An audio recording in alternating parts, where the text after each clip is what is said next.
I enter the minds of people through thoughts which they believe to be their own. 98 out of every 100 are under my control. That's how the devil introduces itself in Napoleon Hill's lost manuscript. And if that doesn't chill you, it should. Because if it's true, most of humanity is already enslaved. And the worst part is, they don't even know it. So who or what is the devil? And how do we free ourselves from its grip? That's exactly what we're diving into today, as I break down one of my top 4 all-time favorite books, Outwitting the Devil. Over the last 14 years, I've read close to 1,000 books on spirituality, metaphysics, subconscious programming, business, reality creation, etc. And I can tell you without a doubt in my mind, this one hits different. It's raw, it's humbling, it strips away the cliches of self-help and forces you to face truths most people would rather ignore. And clearly, you're all resonating with these kinds of deep dives. The hundreds of comments, the thousands of new followers, it proves something powerful. We're not just talking about surface level concepts here. The conscious economy is rising. It's the wave of soul-aligned entrepreneurs and creators who are as aggressive about their entrepreneurial goals as they are about their spiritual cultivation.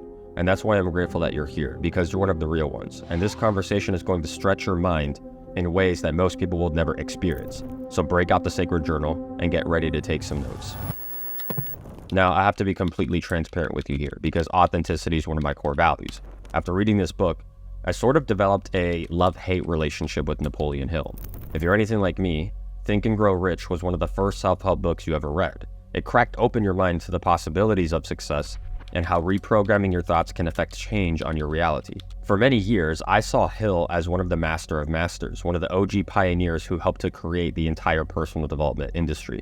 And of course, that's still true. His books like Think and Grow Rich and The Laws of Success and How to Raise Your Salary, all of these shaped the whole movement of positive thinking and are actually some of my personal favorites. But here's where things get messy.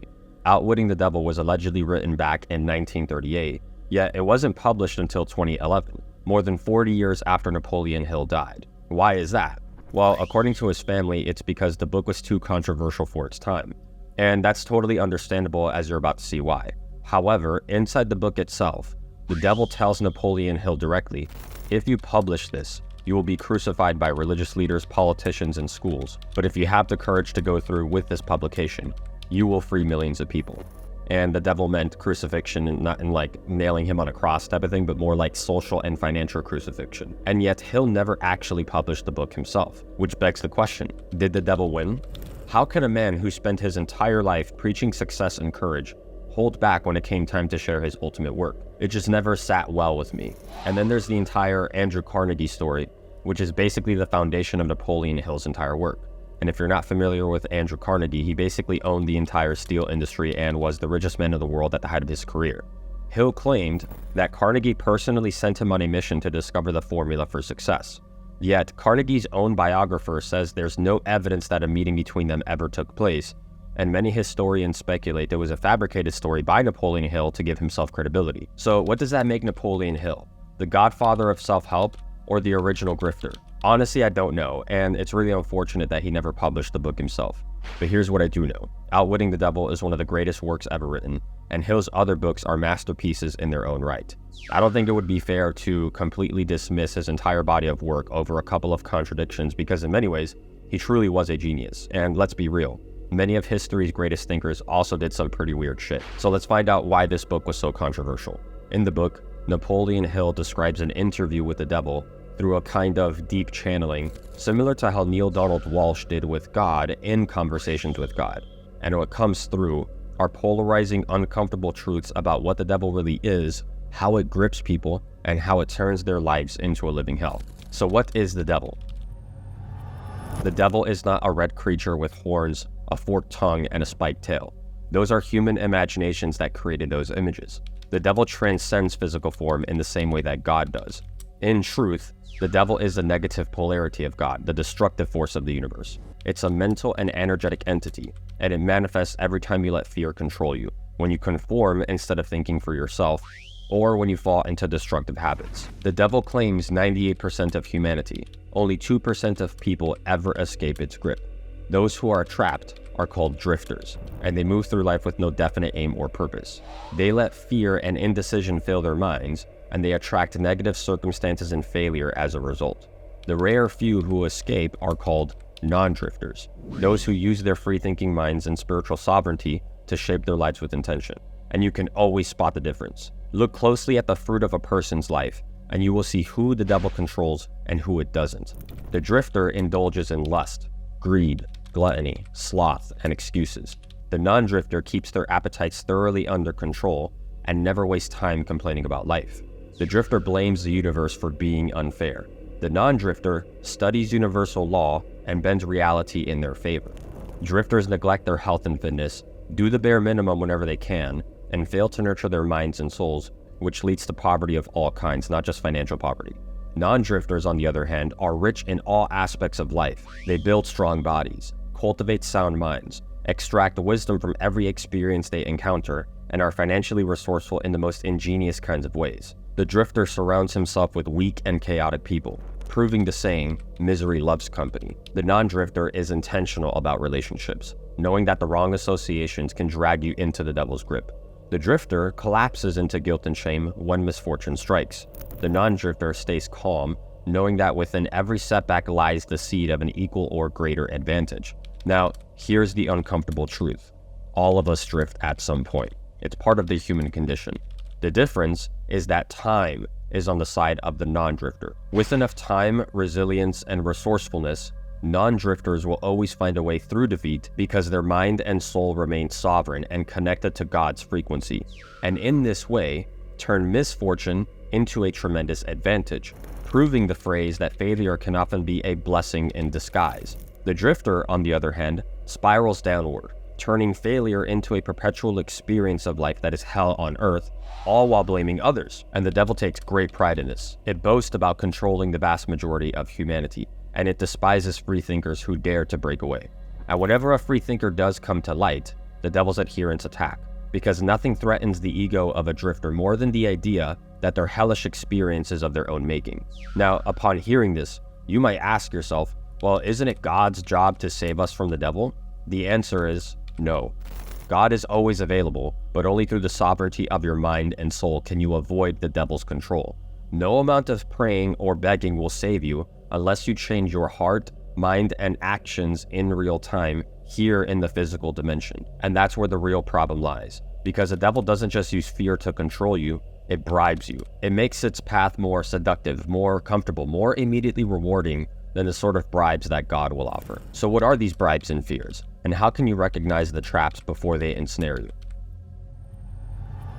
The devil induces people to drift through hypnotic rhythm. Hypnotic rhythm is the trance-like state that keeps humanity asleep, and it's exactly how hypnosis works. I have personal friends that are some of the most powerful hypnotists in the world, and I can tell you firsthand, this is real. And here's the truth. Every single one of us is under a form of hypnosis, whether we are conscious of it or not.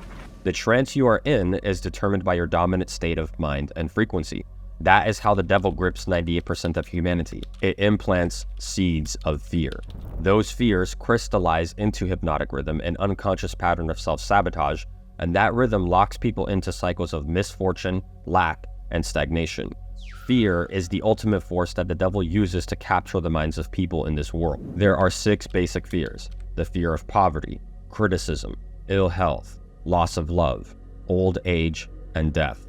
Everyone faces these fears at some point in their lives, even non-drifters. But 2 stand out as the devil's favorite weapon: the fear of poverty and the fear of death. The fear of poverty robs people of their freedom by making them settle for comfort and security. It makes them conform, avoid risk, and cling to mediocrity. They worry about money constantly, become dependent on jobs and institutions, and focus more on survival rather than creation. The devil fills their minds with indecision and lack, and soon, they live out the very poverty they fear, both financially and spiritually. The fear of death is even more insidious. It drives people to suppress their authentic selves and obey authority figures. Religions weaponize it by threatening eternal damnation, leaving people apathetic, guilt-ridden, and ashamed in this life. And in a sense, the fear of death is the fear of the unknown, and drifters cower at the thought of not knowing what comes next. But here's the thing. The devil's reach goes far beyond these 6 basic fears, and really, it's just the tip of the iceberg. It infiltrates entire institutions so deeply that society itself does the dirty work for it. Schools teach obedience and conformity instead of independent thought. Religious institutions instill fear of punishment and fear of the devil, resulting in a suppression of spiritual freedom. Politics keeps people divided with surface-level issues and false enemies. Medical institutions convince people that their health is out of their hands, forgetting to teach them that their bodies are capable of healing themselves, and that most illnesses are born in the mind first. Corporations, media, and entertainment industries exploit sexuality and lower appetites, keeping men and women distracted while selling them poison. Look anywhere you find unconscious thought, and you'll find the devil at work. The food industry, fashion, celebrity culture, propaganda, news, movies, social media, history, global conflicts between nations, etc. That's how the devil ensnares people on the macro level, and it is quite efficient in doing so. But even those who rise above, the non-drifters who achieve leadership, wealth, and power, must remain vigilant, because when the devil can't defeat someone with fear, it bribes them with more clever and nuanced traps. Success itself can become the snare. Power breeds arrogance, wealth breeds complacency, and status without self-mastery collapses into corruption. The devil loves when a man gains the world but loses his soul. And perhaps the devil's most clever bribe is love, especially romantic love. When a man makes love his sole pursuit, he loses clarity of purpose. He becomes dependent on his partner's approval, insecure about his partner's loyalty, and distracted from his mission. Love, when uncontrolled, clouds judgment. But love, when mastered, becomes a source of strength that the devil can't touch. Now, this might be shocking to hear, because the vast majority of people believe that love is the ultimate positive force in life, and that's what makes life rich and meaningful. And in many ways, it can be one of the most fulfilling aspects of existence. But the devil is cold and clear. Love without definite control leads to drifting. If staying true to your purpose means that you must become hard, then so be it. Your life is not a Disney movie. Take off the rose-tinted spectacles and see reality for what it is. Otherwise, hypnotic rhythm will set in and cause you to drift. Now, I mentioned in the last section that time is the best friend of the non-drifter and the worst enemy of the drifter. This is why timing is key, because the devil makes use of all people who can serve its negative ends, but it specifically targets younger people with precision. Younger people are the devil's easiest prey and top priority. If he can plant drifting habits early, time will do the rest. On a long enough time horizon, as young people enter adulthood, their fears and patterns are so deeply crystallized that escape becomes almost impossible. Schools, media, religion, and culture all work to entrench hypnotic rhythm while people are still impressionable, and once those patterns are cemented, the devil has an adherent for life. But no matter your age, interrupting the pattern of drifting as early as possible is of utmost importance. You must recognize how and where the devil is infiltrating your reality so you can take back control of your mind.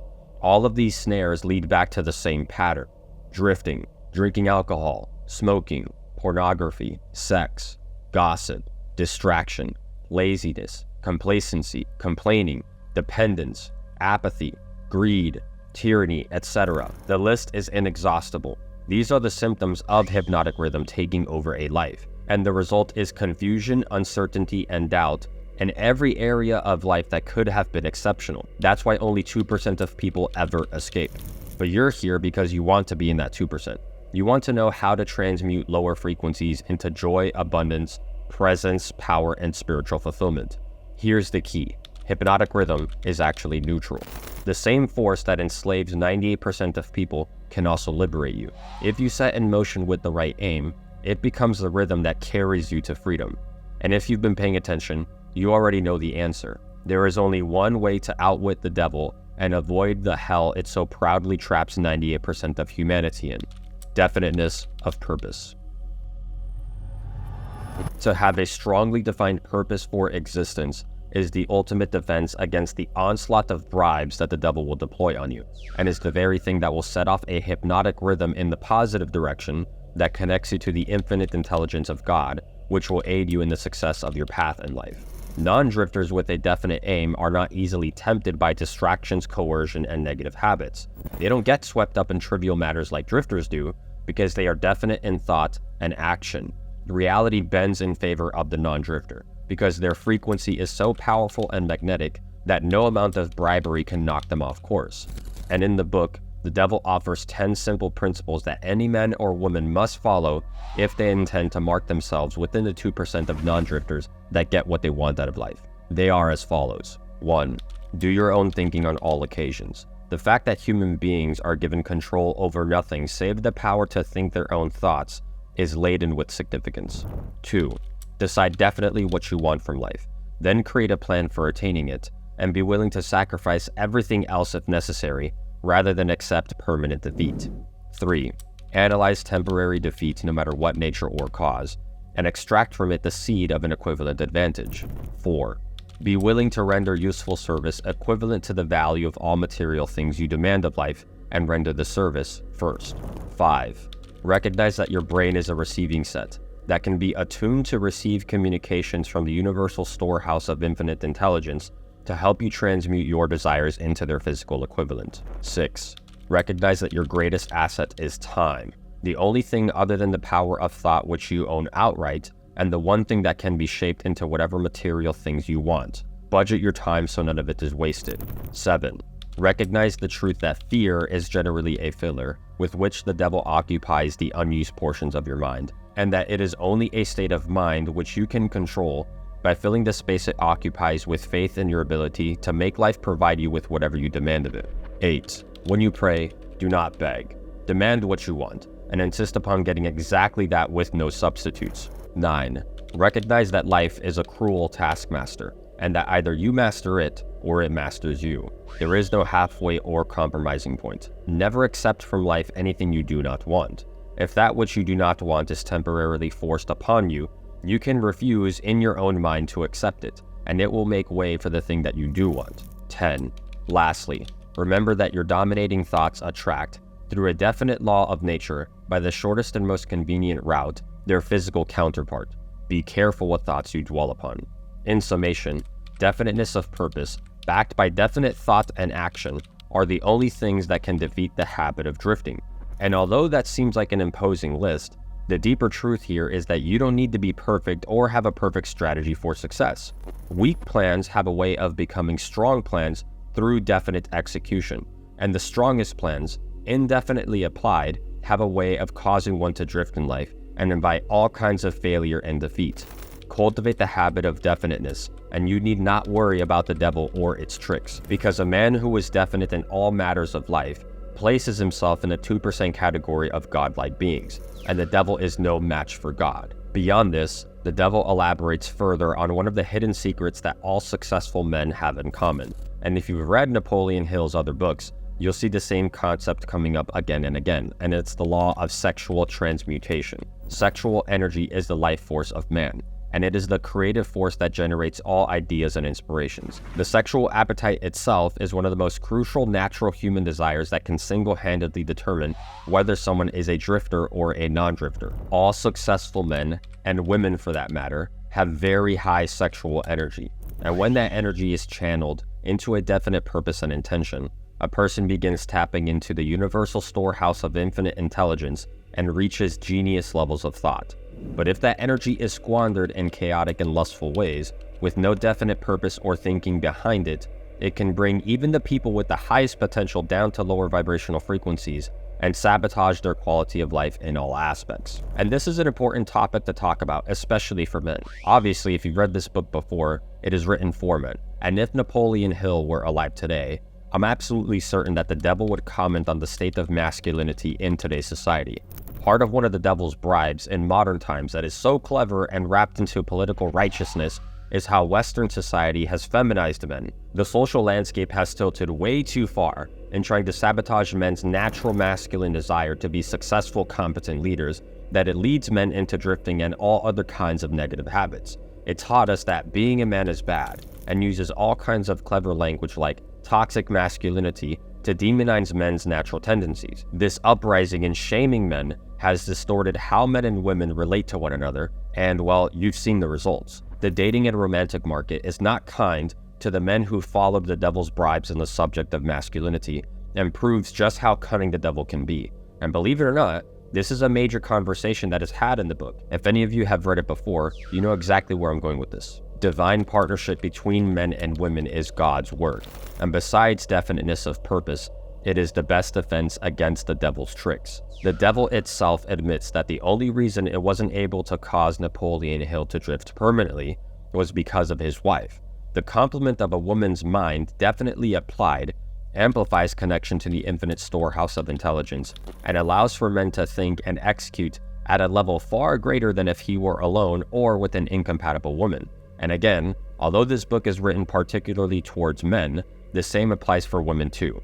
Incompetent men will drive women straight into the devil's hands, but the devil is abundantly clear. The harmony between divine masculine men and divine feminine women is one of the greatest hidden powers that is underutilized. And it's because 98% of humanity drifts without a definite purpose for life. If you have a partner that complements your mind, treasure that connection and nurture it further into divine partnership. If you do not have a compatible partner, use your time wisely and find a partner that suits you through the application of a definite aim. And finally, I feel called to go a little bit deeper here on the context of what it means to have a purpose in life, as the book doesn't specifically clarify what that means in a practical sense. Your purpose can be anything you desire, and by the way, that is the beauty of the human condition. You have the right to choose. And purpose is directly tied to what actions you take every day. It can be your career, to be the best doctor, lawyer, firefighter, nurse, software engineer, teacher, entrepreneur, etc. It can also tie into your interests and skill sets, to be a high-level communicator, a bodybuilder, an MMA fighter, a parent, a husband, a wife, a content creator, a DJ, a musician, whatever calls you. Anything that is in alignment with the vision you have for yourself and your best life is in alignment with your purpose. And the intention behind it is that you do it well, with your full conscious awareness, that you give it your all in whatever you do. I don't care if you love, let's say playing video games. If you play video games with a conscious intention, rather than how drifters play to escape reality, then you are a non-drifter in that aspect. The key here is definiteness of aim and doing what you do to the best of your ability. When this becomes your dominant frame of reality, you enter into the 2% category of people who are aligned with God. Now, I know that this entire conversation is a lot to take in, but ultimately, the devil is truly nothing you have to stress about. If you watch this video up until this point and you're now worried that you might be controlled by the devil and that you might be a drifter, the very fact that you even landed on this video is evidence of the fact that you are a non-drifter, or at the very least, you are beginning to interrupt the pattern of hypnotic rhythm and starting to shift the energy towards positive habits and awareness. For this information would not have appeared in your reality if you were destined to be controlled by the devil forever. Be vigilant of what you give your attention to, and know deep in your soul that with enough time and momentum, you will get so far ahead in reality that the devil will cower in your presence. Take these truths and definitely apply them in your life, and watch as the fruits of your intentions begin sprouting as God moves through you in perfect harmony.